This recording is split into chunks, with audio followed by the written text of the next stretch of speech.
Sub-Saharan Africa, one great collective nation of farmers, the majority of whom are subsistence farmers, smallholders, peasant farmers.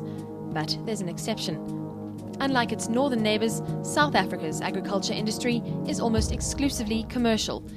36,000 land-owning, predominantly white farmers employ around 500,000 black workers on 40% of the land, and 2.3 million small-scale farmers make up the rest. Together, that's just 5% of the country's population, facing one of the highest unemployment rates in the world. Agriculture's contribution to gross domestic product has slipped from 10.3% in 1967 to 2.5%, and 600,000 jobs have been lost over the last decade. And while the value of agricultural exports has almost tripled as commercial farmers doubled their net income, this increasingly small group of elite agriculturalists has become responsible for providing 95% of South Africa's local produce.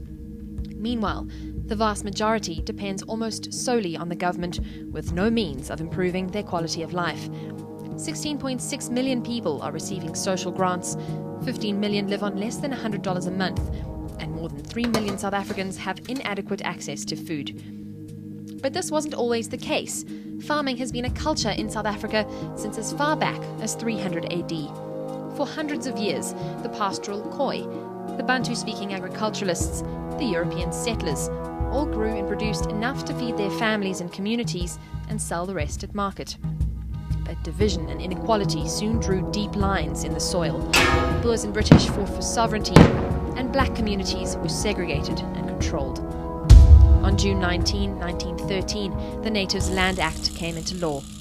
Black people, 80% of the population, were excluded from buying, hiring or farming on 93% of the land. They were forced into reserves, dubbed the homelands. These lands weren't particularly fertile. Blacks were prohibited from sharecropping. Chiefs were given total ownership and power, and the population density averaged 30 people per square kilometre. A cornerstone of apartheid until the 1990s, the Natives Land Act was one of the most damaging pieces of legislation in South African history. And with so few small-scale farmers now producing food, almost all of whom still live on 7% of the land, and 30% of whom don't earn any income at all from agriculture, its legacy continues to this day. News that moves. enca.com